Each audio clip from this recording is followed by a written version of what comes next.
On August 13, 2018, what appeared to be a missing persons case in Frederick, Colorado, quickly became one of America's most shocking family murder investigations. The videos you're seeing begin with Chris Watts being interviewed by investigators after reporting that his pregnant wife, Sean Ann Watts, and their two daughters, Bella and Celeste, had disappeared. At first, he claimed he had no idea where they had gone. As detectives continued questioning him, his story began to unravel. Surveillance footage from a neighbor's security camera showed Chris backing his work truck into the driveway early that morning. His behavior during the footage immediately raised investigators' suspicions. The next clips show detectives conducting interviews and collecting evidence. They noticed Chris displayed very little emotion and repeatedly changed parts of his account. Investigators also uncovered evidence that he had been having an affair, giving them a possible motive. On August 15th, after hours of questioning, Chris Watts confessed to killing Sean Ann. He later admitted to murdering his daughters, Bella and Celeste, and disposing of their bodies at an Anadarko petroleum oil site where he worked. Shanann's body was buried in a shallow grave, while the girls were placed inside separate oil storage tanks.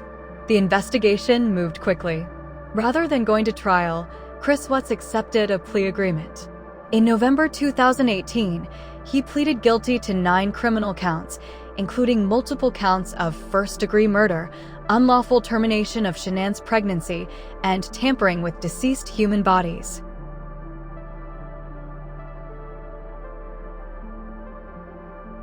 He was sentenced to life in prison without the possibility of parole, plus additional consecutive life sentences. He is currently incarcerated at Dodge Correctional Institution in Wisconsin after being transferred from Colorado for security reasons.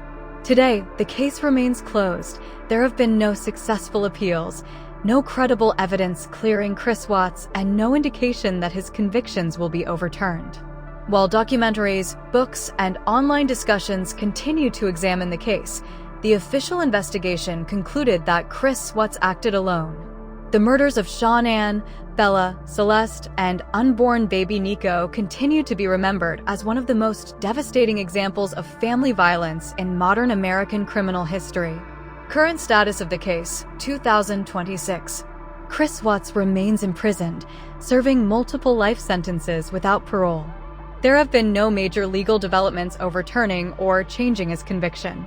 The case is considered closed by law enforcement, although it continues to receive attention through documentaries, podcasts, and true crime discussions.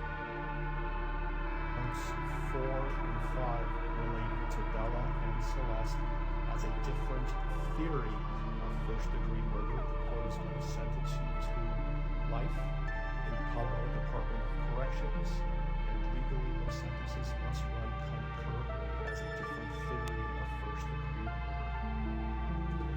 Recognizing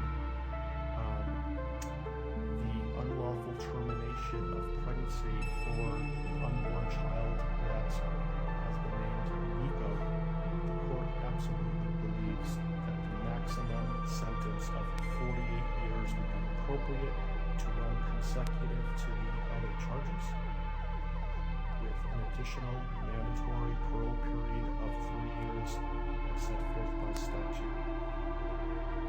With regard to count number 7, as it relates to tampering with a deceased body, 91